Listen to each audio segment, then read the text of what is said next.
আপনার বা আপনার পরিবারের কারো কি হাঁটু, কনুই বা আঙ্গুলের জয়েন্টে ব্যথা হয়? সকালে ঘুম থেকে উঠে জয়েন্ট গুলো শক্ত মনে হয়, কিংবা দীর্ঘ সময় হাঁটার ফলে জয়েন্ট গুলো ফুলে যায়, বা পায়ের হাঁটুতে ব্যথা অনুভব হয় কিনা? এটা কি? এটা কেন হয়? এটা হতে পারে আর্থ্রাইটিস। আজকের ভিডিওতে আমরা জানবো আর্থ্রাইটিস কি, আর্থ্রাইটিসের কারণ কি, এর লক্ষণ সমূহ কি কি, কিভাবে চিকিৎসা ও প্রতিরোধ করা যায়, কোন খাবার ও সাপ্লিমেন্ট এটাতে সাহায্য করে, এবং কোন খাবার সমূহ আমাদের অ্যাভয়েড করা দরকার, এবং কিছু বাস্তব কেস স্টাডি নিয়ে জানবো। পায়ের ব্যথা বা হাঁটু বা জয়েন্টে ব্যথা আমাদের পরিবারে কারো না কারো হয়ে থাকে। যারা বয়স্ক মানুষ আছে, 30 বছর অধিক মানুষ আছে, কিংবা আমাদের বাবা মা, সকলে এই সমস্যায় ভুগতেছে। আজকে আমরা এই আর্থ্রাইটিস সম্পর্কে বিস্তারিত আলোচনা করব। হাই, আমি সৌরভ বড়ুয়া, একজন ফার্মাসিস্ট। আজকের ভিডিওতে আমরা আর্থ্রাইটিস সম্পর্কে বিস্তারিত তথ্য জানবো। আশা করছি আমার সাথে থাকবেন এবং আপনাদেরকে সঠিক তথ্য দিয়ে আমি সাহায্য করতে পারবো। আর্থ্রাইটিস আসলে অনেক রকম হয়ে থাকে, প্রায় 200টি বেশি প্রকারের আর্থ্রাইটিস আছে। কিন্তু প্রধানত আর্থ্রাইটিস দুই প্রকার। এক নাম্বার অস্টিও আর্থ্রাইটিস, যেটাকে আমরা মেডিকেল ভাষায় ওএ বা অস্টিও আর্থ্রাইটিস নামে জেনে থাকি। এটি সবচেয়ে সাধারণ ধরনের আর্থ্রাইটিস। এটি মূলত বয়স বাড়ার সাথে সাথে আমাদের শরীরের কার্টিলেজ ক্ষয় হয়ে যায়, যা হাড়ের সন্ধিগ্রস্ত মসৃণ রাখে।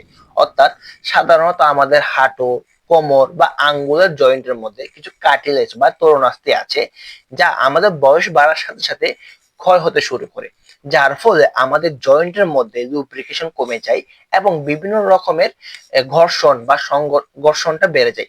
এটাই মূলত হচ্ছে আমার অস্টিও আর্থ্রাইটিস। দুই নাম্বার হচ্ছে রিউমাটয়েড আর্থ্রাইটিস, যেটাকে আমরা আর এ নামে জানি। এটি একটি অটো ইমিউন ডিজিজ, যেখানে আমাদের শরীরের প্রতিরক্ষা সিস্টেম বা আমাদের শরীরের ইমিউন সিস্টেম আমাদের জয়েন্টের উপর আক্রমণ করে, যার ফলে আমাদের জয়েন্ট গুলো ফুলে যায়, ব্যথা হয় এবং ধীরে ধীরে হাড় ও কার্টিলেজ নষ্ট হয়ে যায়। এই অটো ইমিউন ডিজিজ অর্থাৎ আমাদের শরীরকে যখন আক্রমণ করে, এটি আমাদের জয়েন্টের মধ্যে যে কার্টিলেজ গুলো আছে সেটিকে ক্ষয়প্রাপ্ত করতে শুরু করে, যার ফলে আমাদের সেম সমস্যা, আমাদের জয়েন্টের মধ্যে কার্টিলেজ গুলো ক্ষয় হয়ে থাকে, আমাদের ফ্লুইড গুলো কমে যেতে থাকে এবং আমাদের ব্যথা বা ফোলা অনুভূত হয়।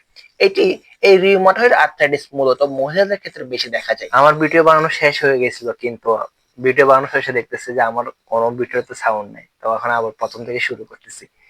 প্রায় 20 মিনিটের একটা ভিডিও ছিল, ওখানে কোনো সাউন্ড নেই। আচ্ছা, আবার প্রথমে শুরু করতে হবে। তাহলে আমরা এখন কথা বলবো অন্যান্য ধরনের আর্থ্রাইটিস। তাহলে আমরা জেনেছি রিউমাটয়েড আর্থ্রাইটিস, অস্টিও আর্থ্রাইটিস, এগুলো সম্পর্কে জেনেছি। এই ছাড়া অনেক প্রায় 200 রকমের আর্থ্রাইটিস আছে, যেগুলো আমাদের সচরাচর দেখা যায়। তার মধ্যে কমন হচ্ছে কি গাউট, যেটাকে আমরা বলি ইউরিক অ্যাসিড জমে গিয়ে আমাদের আঙ্গুলের জয়েন্টে ব্যথা সৃষ্টি করে। এখন দেখেন, ইউরিক অ্যাসিডটা হচ্ছে আমাদের বডিতে তৈরি হয়, আমার বডি থেকে নিষ্কাশিত হয়ে যায়। যখন আমাদের বডি থেকে ইউরিক অ্যাসিড নিষ্কাশিত হতে পারে না, অর্থাৎ আমাদের বডি থেকে যে নাইট্রোজেন বিপাক হয়, নাইট্রোজেন বিপাকের ফলে কিন্তু ইউরিক অ্যাসিড তৈরি হয়। যখন আমাদের বডি থেকে ইউরিক অ্যাসিড নিষ্কাশিত হতে পারে না, তখন দেখা যায় কি এই ইউরিক অ্যাসিড গুলো ডিকম্পোজিশন হয়ে আমাদের জয়েন্টের মধ্যে জমা হয়ে যায়, যার ফলে আমাদের জয়েন্টের মধ্যে ব্যথা সৃষ্টি করে। অনেক রিসার্চ বা গবেষণা দেখা গেছে যে যারা অতিরিক্ত পরিমাণ রেড মিট বা মাংস খায়, কোনো ফাইবারযুক্ত খাবার খায় না, ওদের ক্ষেত্রে ইউরিক অ্যাসিড ডিকম্পোজিশন সবচেয়ে বেশি দেখা যায়। আমার অনার্স লাইফের থিসিসটাও ছিল বা সার্ভেটাও ছিল এই আর্থ্রাইটিস এর উপর নিয়ে, যার ফলে এই জিনিসটা আমার থেকে অনেক বেশি আইডিয়া আছে এই ইউরিক অ্যাসিড ডিকম্পোজিশন বা গাউট নিয়ে। তাহলে দুই নাম্বার হচ্ছে কি আমাদের মেরুদণ্ড যে হাড় আছে, এই মেরুদণ্ড হাড়ের মধ্যে জয়েন্টের প্রদাহ হতে পারে। অর্থাৎ আমাদের মেরুদণ্ড হাড়ের যে সাইনোভিয়াল ফ্লুইড গুলো আছে, যে ফ্লুইড গুলো আছে, সেগুলোর মধ্যে যখন লুব্রিকেশন কমে যায়, তখন আমাদের মেরুদণ্ড হাড়ের মধ্যে প্রদাহ তৈরি হতে পারে। এই প্রদাহকে এটাকে বলা হয় কি অ্যানকাইলোসিং স্পন্ডিলাইটিস। অর্থাৎ আমাদের মেরুদণ্ডের হাড়ের মধ্যে যখন প্রদাহ হয়, এটাকে বলা হয় কি অ্যানকাইলোসিং স্পন্ডিলাইটিস। তিন নাম্বারে আমরা কথা বলবো সোরিওটিক আর্থ্রাইটিস। এটা হচ্ছে মূলত যাদের সোরিয়াসিস স্কিন ডিজিজ আছে, এক্ষেত্রে ওদের এই সোরিওটিক আর্থ্রাইটিসটা হয়ে থাকে। এখন আমরা কথা বলবো আর্থ্রাইটিসের কারণ। এই আর্থ্রাইটিসের আসলে অনেকগুলো কারণ আছে। তার মধ্যে প্রধান কারণ হচ্ছে কি বয়সজনিত কারণ, অর্থাৎ একজন মানুষের যখন 25 থেকে 30 বছর হয় তার শরীরে নানা রকম হরমোনাল চেঞ্জ হতে শুরু করে। অর্থাৎ পুরুষের ক্ষেত্রে প্রতি বছর টেস্টোস্টেরন লেভেল কমতে থাকে, মহিলাদের ক্ষেত্রে নানা রকম হরমোনাল সমস্যা হতে পারে। এই বয়স বাড়ার সাথে সাথে আমাদের শরীরের যে কার্টিলেজ গুলো আছে সেগুলো ক্ষয় হতে শুরু করে, অর্থাৎ আমাদের দুটো জয়েন্টের মাঝখানে যে সাইনোভিয়াল ফ্লুইড আছে বা যে তরল পদার্থ আছে সেটি বয়স বাড়ার সাথে সাথে কমতে থাকে, যার ফলে আমাদের জয়েন্টের সাথে সংঘর্ষ বা ঘর্ষণ ফ্রিকশনটা অনেক বেশি বেড়ে যায়, যার ফলে আমাদের জয়েন্টের মধ্যে ঘষা হয় এবং কি অনেক বেশি পরিমাণে ব্যথা অনুভূত হয়। এবং এই কার্টিলেজ ক্ষয়ের কারণে কিন্তু আমাদের জয়েন্টের লুব্রিকেশন কমে যাচ্ছে এবং নানা রকমের ইনফ্লামেশন তৈরি হচ্ছে। আমি প্রত্যেক ভিডিওতে ইনফ্লামেশন বা প্রদাহ এই ওয়ার্ডটা ব্যবহার করি। এই জিনিসটা আসলে কি? এই ইনফ্লামেশন হচ্ছে আসলে আমাদের বডির একটা সিস্টেম, অর্থাৎ আমার বডিতে যখন কোনো স্বাভাবিকের চেয়ে কোনো একটা স্বাভাবিক নয় এমন কোনো ঘটনা ঘটতেছে, তখন আমার বডি আমাকে জানান দেওয়ার জন্য ওই জায়গায় কিছু সিমটম শো করে বা কিছু লক্ষণ শো করে। এটাকে মূলত বলতেছে কি ইনফ্লামেশন বা প্রদাহ। যেমন কি আমার ওই জায়গার মধ্যে ব্যথা অনুভূত হওয়া, ওই জায়গা ফুলে যাওয়া, ওই জায়গার মধ্যে ওই জায়গাটা গরম হয়ে যাওয়া এবং কি ওই জায়গার মধ্যে লালচে হয়ে যাওয়া, এইগুলো হচ্ছে মূলত ইনফ্লামেশন। অর্থাৎ আমাদের যখন জয়েন্টের মধ্যে লুব্রিকেশন কমে যাচ্ছে, আমাদের জয়েন্টের মধ্যে যখন ব্যথা তৈরি হচ্ছে, যখন আমরা জয়েন্টের সংঘর্ষ হচ্ছে, তখন ওই জায়গার মধ্যে ইনফ্লামেশন হচ্ছে। তার মানে ইনফ্লামেশন বলতে বোঝাচ্ছে যে আমাদের ব্যথা হওয়া, ফুলে যাওয়া, ওই জায়গাটা গরম হয়ে যাওয়া, এটাই মূলত ইনফ্লামেশন। 2 নম্বর কারণ হচ্ছে বংশগত কারণ, অর্থাৎ আপনার পরিবারে কারো যদি এই আর্থ্রাইটিস বা অটোইমিউন ডিজিজটা থাকে, রিউমাটয়েড আর্থ্রাইটিস থাকে, তখন দেখা যাচ্ছে কি এটা পরবর্তী বংশধরের মধ্যেও কি সঞ্চারিত হতে পারে। এই কারণে এই আর্থ্রাইটিসটা পরিবার টু পরিবার ভেরি করতে পারে। 3 নাম্বার যেটা সবচেয়ে কমন ইম্পর্টেন্ট কারণ হচ্ছে কি স্থূলতা বা অতিরিক্ত ওজন। এই অতিরিক্ত ওজন হাঁটু ও কোমরের ব্যথার জন্য অনেক বেশি দায়ী। আপনি চিন্তা করে দেখেন, আপনি দুইটা পায়ের উপর দাঁড়িয়ে আছেন, আপনার শরীরের ওজন যত বেশি হবে আপনার হাড়গুলোর উপর তত বেশি প্রেসার পড়বে। এই জন্য আপনার বিএমআই অর্থাৎ বডি মাস ইন্ডেক্স যদি স্বাভাবিকের থেকে বেশি হয়, এটা আপনার জয়েন্ট ব্যথার জন্য একটা মূল কারণ হতে পারে, যেটা ধীরে ধীরে আপনার জয়েন্টের উপর ইমপ্যাক্ট ফেলবে এবং আপনার জয়েন্টের কার্টিলেজ গুলোকে খুব দ্রুত ক্ষয় করবে এবং আপনার জয়েন্টের মধ্যে ব্যথা তৈরি করবে। এই জন্য আমাদের সবারই উচিত আমাদের ওজন নিয়ন্ত্রণে রাখা, আমাদের বডি মাস ইন্ডেক্স মেনটেন করে রাখা। বডি মাস ইন্ডেক্স বলতে বোঝাচ্ছে আপনার হাইট এবং আপনার ওজনের রেশিওটা কতটুকু হওয়া উচিত, সেটাকে মূলত বডি মাস ইন্ডেক্স বলতেছে। একটা রিসার্চ একটা বা গবেষণা বলতেছে স্থূলতা বা অতিরিক্ত ওজন মানুষের এই আর্থ্রাইটিস হওয়ার সম্ভাবনা স্বাভাবিকের চেয়ে প্রায় 3 গুণ বেশি থাকে। তাহলে আমাদের এই ওজনের প্রতি অনেক বেশি মনোযোগী এবং সচেতন হওয়া দরকার। 4 নাম্বার পুষ্টির অভাব। এই পুষ্টির অভাবের কারণে কিন্তু আমাদের অনেকে আর্থ্রাইটিস হয়ে থাকে, যেমন আমাদের শরীরে ক্যালসিয়াম, ভিটামিন ডি এবং অন্যান্য পুষ্টি সাপ্লিমেন্ট বা নিউট্রিশন অভাবের কারণে কিন্তু আমাদের হাড়গুলো দুর্বল হয়ে যায়, যার কারণে কিন্তু আমাদের এই আর্থ্রাইটিসটা হতে পারে। এখন আমরা কথা বলবো আর্থ্রাইটিসের লক্ষণ সমূহ নিয়ে, সিমটমস অফ আর্থ্রাইটিস। আর্থ্রাইটিসের আসলে অনেকগুলো লক্ষণ আছে। জয়েন্টের ব্যথা ও ফোলা কিন্তু আর্থ্রাইটিসের লক্ষণ হতে পারে। আপনার যে স্বাভাবিক কাজ করতেছেন, কোনো ভারী কাজ করতেছেন, দীর্ঘ সময় হাঁটতেছেন, দীর্ঘ সময় দাঁড়িয়ে আছেন, এই ক্ষেত্রে আপনার জয়েন্টের ব্যথা হতে পারে। এই ব্যথা কিন্তু আর্থ্রাইটিসের কখনো লক্ষণ হতে পারে না। আর্থ্রাইটিসের কিছু সুনির্দিষ্ট লক্ষণ আছে, সেটি হচ্ছে কি জয়েন্টের ব্যথা এবং ফোলা এবং জয়েন্টের মধ্যে ইনফ্লামেশন হওয়া। আমি আগেও বলেছি ইনফ্লামেশনটা কি, আপনার জয়েন্টের মধ্যে স্পেসিফিক জয়েন্ট, পায়ের হাঁটু বা পায়ের আঙ্গুল বা আঙ্গুলের মধ্যে বিভিন্ন রকমের ফোলা হবে। আমার আঙ্গুলের জয়েন্টের মধ্যে ব্যথা অনুভব হবে, এটা ফুলে যাবে কিংবা লাল হয়ে যাবে কিংবা ওই স্থানটা অতিরিক্ত গরম হয়ে যাবে। এটা হচ্ছে আর্থ্রাইটিসের একটা কমন লক্ষণ, জয়েন্টের ব্যথা এবং ফোলা। 2 নাম্বার যেটা সবচেয়ে বেশি ইম্পর্টেন্ট, আমরা যেটা বলি মর্নিং স্টিফনেস, যেটাকে বলে কি সকালের জয়েন্ট গুলো শক্ত লাগা। অর্থাৎ আমি যখন সকালে ঘুম থেকে উঠছি, আমরা ফ্রিলি হাত পা গুলো নড়াচড়া করতে পারছি, কিন্তু যাদের থেকে এই আর্থ্রাইটিসের সমস্যাটা আছে তাদের জয়েন্ট গুলো শক্ত হয়ে লেগে থাকে, তারা সহজে করতে পারে না, নড়াচড়া করতে পারে না। এটাকে বলা হয় মূলত মর্নিং স্টিফনেস। এটা হচ্ছে মূলত আর্থ্রাইটিসের প্রধান লক্ষণ। কারণ হচ্ছে ওদের জয়েন্টের মধ্যে কি নাই, লুব্রিকেশন কমে গেছে। সারা রাত আপনি যখন জয়েন্টের সোজা করে রেখেছেন, যার ফলে লুব্রিকেশন এবং কার্টিলেজ কম থাকার কারণে এটি খুলতে বা এটি ছুটতে একটু বেশি সময় লাগে।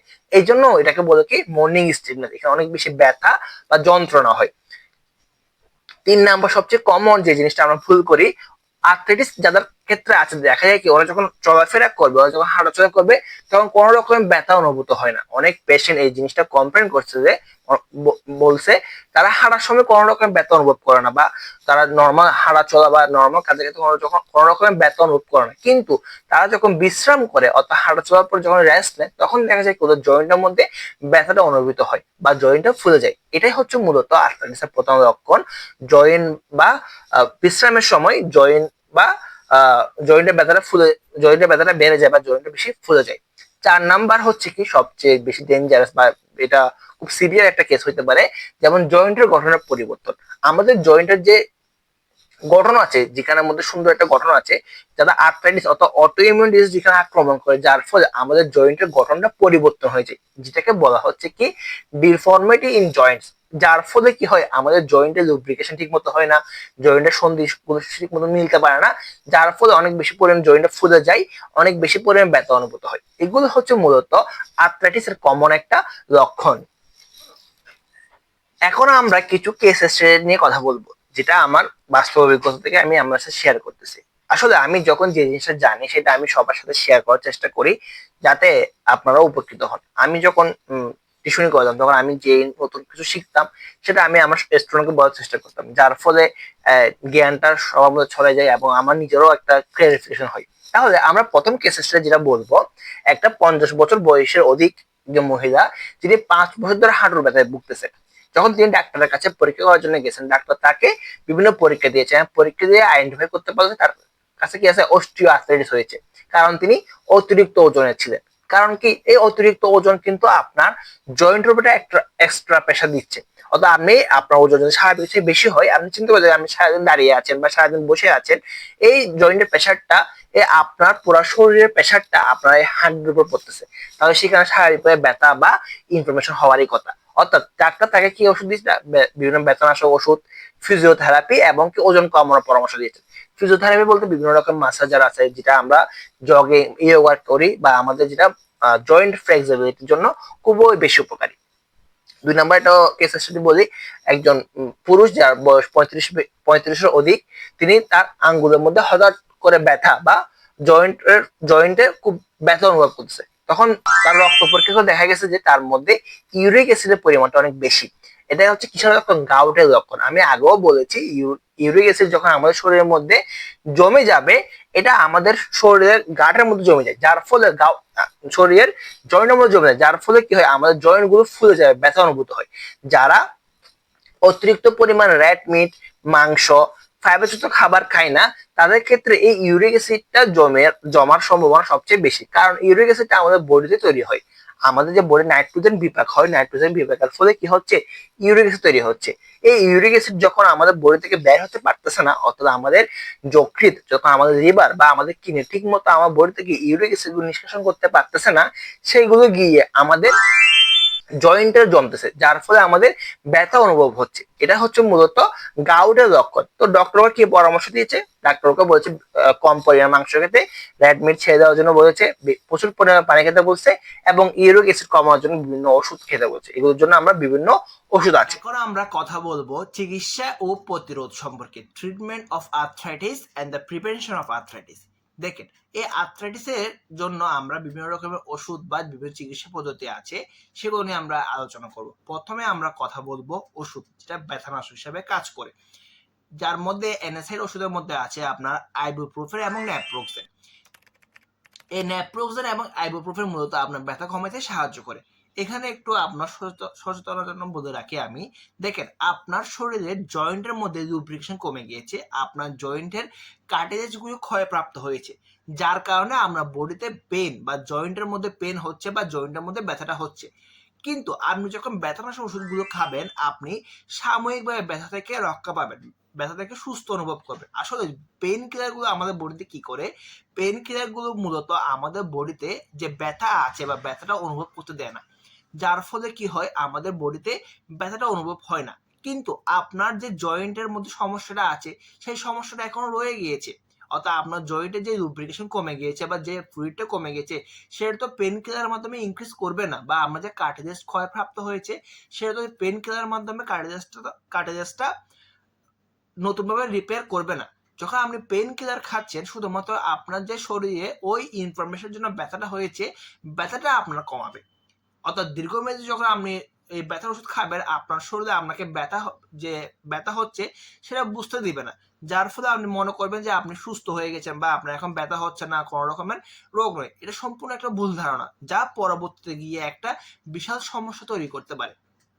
এমন অনেক কেস স্টাডি আছে আমাদের জানা মতে, যেমন যে মানুষ প্রতিদিন অমিপ্রাজল বা গ্যাস্ট্রিকের ওষুধ খেয়ে থাকে, অমিপ্রাজল, ইসোমিপ্রাজল, ল্যান্সোপ্রাজল, অনেক রকমের গ্যাস্ট্রিকের ওষুধ আছে, অনেক ব্র্যান্ডের গ্যাস্ট্রিকের ওষুধ আছে, যারা প্রতিদিন এই কন্টিনিউয়াসলি গ্যাস্ট্রিক ওষুধ খাচ্ছে, দেখা যাচ্ছে কি তাদের গ্যাস্ট্রিক সমস্যার জন্য গ্যাস্ট্রিক ওষুধগুলো খাচ্ছে, কিন্তু যখন সে কন্টিনিউ করতেছে, যখন তার পেটের মধ্যে অতিরিক্ত কোনো সমস্যা থাকবে, যেমন যদি কারো গ্যাস্ট্রিক আলসার হয়ে থাকে, কিন্তু সেই অতিরিক্ত প্রতিদিন গ্যাস্ট্রিক ওষুধ খাচ্ছে, যার ফলে তার আলসারের যে সিমটম গুলো আছে সেগুলো প্রকাশ করতে পারবে না। দেখেন, আমাদের বডিতে যখন কোনো অস্বাভাবিক প্রতিক্রিয়া ঘটবে, কোনো একটা অস্বাভাবিক ঘটনা ঘটবে যেটা স্বাভাবিক নয়, আমাদের বডি কিন্তু আমাদেরকে একটা সিগন্যাল দিবে, একটা সিমটম জানাবে। আপনার পেটের সমস্যায় পেটে ব্যথা করবে, হাঁটুতে ব্যথা হাঁটু ব্যথা করবে। এটা একটা বডির সিমটম। বডি আমাদেরকে বোঝায় যে আমাদের বডিতে একটা অস্বাভাবিক প্রতিক্রিয়া হচ্ছে, অস্বাভাবিক ঘটনা ঘটেছে, যেটা স্বাভাবিক নয়। কিন্তু আপনি যখন প্রতিনিয়ত কন্টিনিউয়াসলি এসব গ্যাস্ট্রিক ওষুধ খাচ্ছেন, ওমিপ্রাজল খাচ্ছেন, আপনার বডি যে আলসার হয়েছে সেটা আপনি প্রকাশ করতে পারতেছেন না, কারণ কি আপনি প্রতিনিয়ত একটা প্রোটেক্টিভ লেয়ার খাচ্ছেন, যার ফলে এই আলসার থেকে গ্যাস্ট্রিক ক্যান্সার পর্যন্ত হয়ে যেতে পারে। এই জন্য ডাক্তারের পরামর্শ অনুযায়ী কোনো ওষুধ দীর্ঘমেয়াদে খাওয়া উত্তম নয়। এই জন্য সবসময় ডাক্তার বা ফার্মাসিস্টের পরামর্শ অনুযায়ী ওষুধ খাওয়াটা খুবই দরকারি। 2 নাম্বার আসি আমরা, এই রিউমেটয়েড আর্থ্রাইটিসের জন্য আর একটা ওষুধ ব্যবহার করা হয়, সেটা হচ্ছে কি মেথোট্রেক্সেট। এটা মূলত রিউমেটয়েড আর্থ্রাইটিসের জন্য ব্যবহার হয়ে থাকে। 3 নাম্বার আসি আমরা, ইউরিক অ্যাসিড কমানোর ক্ষেত্রে আমরা বিভিন্ন রকম ওষুধ ব্যবহার করে থাকি, যেমন হচ্ছে কি অ্যালোপ্রিনল, ফেবুক্সটেট। এই ওষুধগুলো ব্যবহার করা হয়ে থাকে মূলত ইউরিক অ্যাসিড বডিতে নিষ্কাশন করার জন্য বা রক্তে ইউরিক অ্যাসিডের লেভেলটা কমানোর জন্য। এই জন্য বারবার করে বলা হচ্ছে ডক্টরের পরামর্শ ছাড়া কোনো ওষুধ অতিরিক্ত খাবেন না, যা আপনার পরবর্তীতে একটা সমস্যা তৈরি করতে পারে। পেন কিলার ওষুধগুলো আপনাকে সাময়িকভাবে ব্যথা থেকে রক্ষা করবে, কিন্তু আপনার যে স্থায়ী সমস্যা আছে সেটাকে সমাধান করতে পারবে না। 2 নাম্বার আমরা কথা বলবো ব্যায়াম ও ফিজিওথেরাপি নিয়ে। যারা এরকম অস্টিও আর্থ্রাইটিস রোগে ভুগতেছেন বা যাদের জয়েন্টের সমস্যা আছে, তাদের ক্ষেত্রে রেকমেন্ডেশন হচ্ছে তারা ফিজিওথেরাপি নেওয়া, অর্থাৎ হালকা ব্যায়াম করা, জয়েন্ট স্ট্রেচিং ব্যায়াম করা, যার ফলে কি হয় আপনার ব্যথাগুলো কম অনুভূত হয়, আপনার জয়েন্টের মধ্যে লুব্রিকেশনটা ইনক্রিজ হয়, ব্লাড সার্কুলেশনটা ভালো হয়। যারা আছেন চেষ্টা করবেন নিয়মিত হাঁটা বা সাঁতার কাটা, এটা খুবই স্বাস্থ্যের জন্য উপকারী। যাদের খুব সিভিয়ার সমস্যা আছে ওদের ক্ষেত্রে অস্ত্রোপচার বা রিপ্লেসমেন্ট সার্জারি করতে হয়। আমরা প্রায় ভিডিও শেষের দিকে চলে এসেছি। এখন আমরা কথা বলবো সাপ্লিমেন্ট ও খাবার সম্পর্কে। এই আর্থ্রাইটিস রোগীদের ক্ষেত্রে খাবার নিয়ে খুবই সচেতনতা দরকার। কারণ হচ্ছে যে এই খাবার বা আমরা ওজনের কারণে কিন্তু এই আপনার আর্থ্রাইটিস সমস্যাটা তৈরি হতে পারে। আপনার অতিরিক্ত ওজনের কারণে আমরা জয়েন্টের প্রেশার ক্রিয়েট হতে পারে, যার কারণে জয়েন্টে ব্যথা বা ফোলা অনুভব করতে পারে। এই জন্য যারা আর্থ্রাইটিস রোগে ভুগছেন বা যারা আর্থ্রাইটিস রোগে ভুগছেন না, তাদের সবার হেলদি ফুড খাবার খুবই দরকার।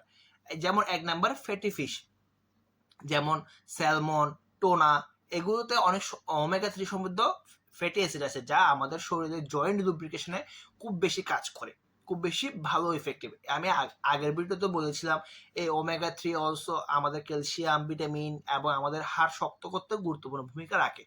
2 নাম্বার হলুদ বা টারমারিক, খুবই একটা ইম্পর্টেন্ট জিনিস।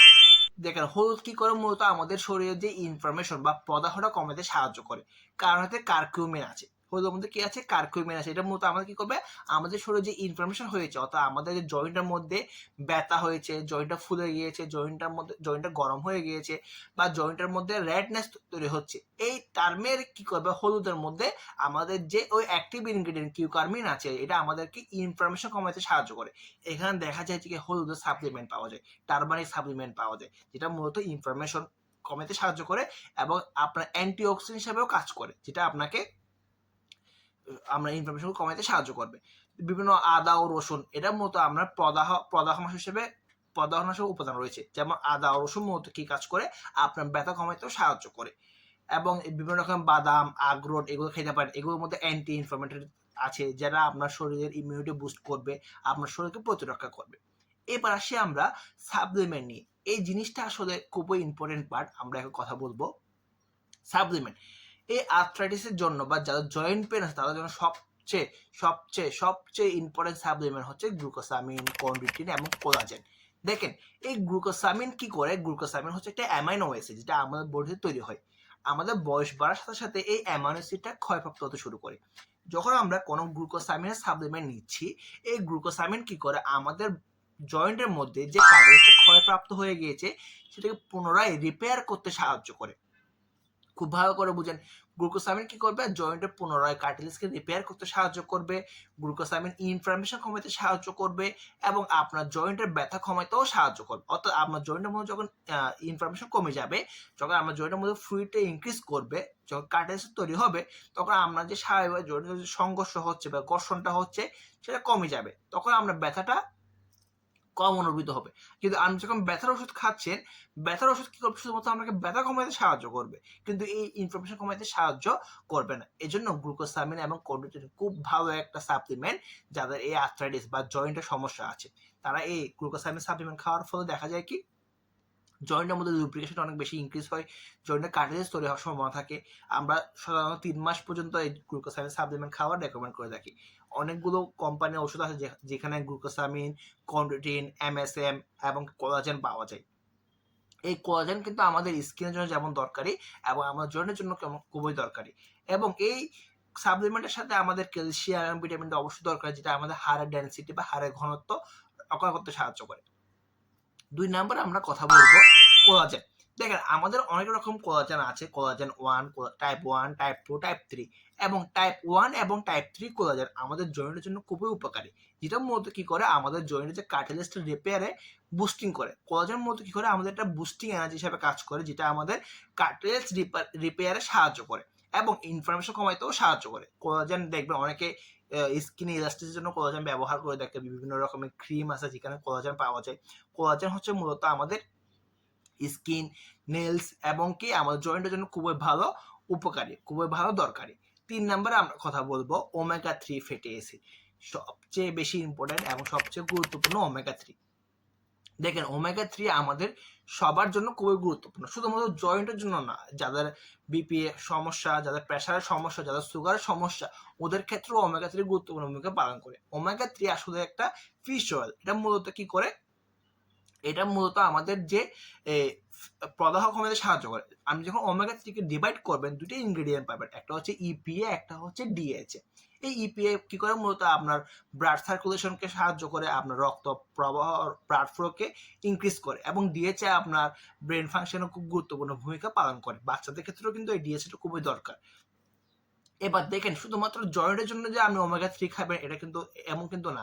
এই ওমেগা 3 কি করে আপনার ডোজ মেনটেন্স করতে সাহায্য করে। ধরেন আপনার থেকে প্রেশারের সমস্যা আছে, আপনি একটা 5 mg প্রেশারের ওষুধ খাচ্ছেন, 6 মাস পর আপনার 5 mg প্রেশার ওষুধটা আপনাকে স্যুট করবে না, কারণ আমার থেকে ওইটা আপনার বডিতে ইউজ টু হয়ে গেছে, আমার থেকে ডোজটা ইনক্রিজ করতে হবে। সেম ডায়াবেটিসের ক্ষেত্রেও সেম সমস্যা। আপনি যখন প্রথমে শুরু করছেন একটা 25 mg ওষুধ দিয়ে, কিন্তু 6 মাস বা 8 মাস পর ওইটা আপনার বডিতে স্যুট করতেছে না, তখন আমাদেরকে ডোজটা ইনক্রিজ করে 50 করতে হচ্ছে। এই ওমেগা 3 কি করে আপনার বডিতে এই ডোজগুলোকে মেনটেন করতে সাহায্য করে। খুবই ইম্পর্টেন্ট, ওমেগা 3 মূলত আপনার ডোজগুলোকে মেনটেন করতে সাহায্য করে, আপনার জয়েন্টে লুব্রিকেশন করতে সাহায্য করে। তাহলে আমরা সবসময় চেষ্টা করবো এমন সাপ্লিমেন্ট যুক্ত ওষুধ খাওয়ার জন্য যেখানে ওমেগা 3, গ্লুকোসামিন, কন্ডিটিন, কোলাজেন এসব আছে। এগুলো মূলত আমাদেরকে শরীরে ইনফ্লামেশন, জয়েন্ট লুব্রিকেশনে সাহায্য করবে। 4 নাম্বার সাপ্লিমেন্ট আমরা কথা বলবো ক্যালসিয়াম এবং ভিটামিন ডি। দেখেন ক্যালসিয়াম এবং ভিটামিন ডি আমাদের শরীরের জন্য খুবই দরকারি। এই ক্যালসিয়াম এবং ভিটামিন ডি কি করে, মূলত আমাদের হাড় এবং জয়েন্টকে শক্ত করে। আমি আমার আগের ভিডিওতে আমি বলেছিলাম ক্যালসিয়াম ভিটামিন ডির সাথে আমাদের ক্যাটু কেন খাওয়া দরকার। তাহলে এই ক্যালসিয়াম কি করে আমাদের হাড়কে শক্ত করতে সাহায্য করে, ভিটামিন ডি কি করে ক্যালসিয়ামকে নিয়ে যেতে, হাড়কে অ্যাবজর্ব করতে সাহায্য করে, এবং ভিটামিন কে2 কি করে ক্যালসিয়ামকে আমাদের হাড়ের মধ্যে নিয়ে যেতে সাহায্য করে। আমি আমার আগের ভিডিওতে আমি সম্পূর্ণভাবে বিস্তারিত আলোচনা করছি ক্যালসিয়াম, ভিটামিন ডি এবং কে2 কিভাবে আমাদের বডিতে কাজ করে। এই জন্য শুধুমাত্র ক্যালসিয়াম ওষুধ খেলে হবে না, ক্যালসিয়ামের সাথে ভিটামিন ডি এবং কে2 খাওয়াটা খুবই দরকারি, যেটা আমাদের জয়েন্টের জন্য বা আমাদের হাড় শক্ত করতে গুরুত্বপূর্ণ ভূমিকা পালন করে। অর্থাৎ আর্থ্রাইটিস একটা ক্রনিক সমস্যা, এটা দীর্ঘমেয়াদী রোগ, এটা সঠিক যত্ন নিয়ে নিয়ন্ত্রণ করা সম্ভব। যদি আপনার এই সমস্যা হয়ে থাকে, দেরি না করে ডক্টর দেখান, ডক্টরের পরামর্শ অনুযায়ী ওষুধ সেবন করেন, আপনার জীবনযাত্রা পরিবর্তন করেন, লাইফস্টাইল চেঞ্জ করেন, এবং সামান্য কিছু সচেতনতার মাধ্যমে কিন্তু আমরা নিজেকে সুস্থ রাখতে পারি। যারা এই সমস্যায় ভুগতেছেন তারা আসলে অনেক একটা মানসিক সমস্যা এটা পরিণত হয়ে যায়, স্বাভাবিকভাবে হাঁটতে না পারা, দীর্ঘ সময় হাঁটতে না পারা, বা আপনার বসলে জয়েন্টে ব্যথা করা, এইসব দীর্ঘ সমস্যা তৈরি হতে পারে। এই জন্য যাদের এই সমস্যাটা আছে তাদের প্রতি একটা এক্সট্রা কেয়ার দরকার, তাদেরকে এই সমস্যার সম্পর্কে সচেতন করা দরকার। এবং যারা এই সমস্যায় ভুগতেছেন তাদেরকে আপনি সেই ভিডিওটা শেয়ার করতে পারেন, এবং আমার ভিডিও যদি আমাকে ভালো লেগে থাকে আপনি আমার ভিডিওতে কমেন্ট করতে পারেন এবং আমার চ্যানেল সাবস্ক্রাইব করতে পারেন। সবাইকে ধন্যবাদ, সাথে থাকবেন।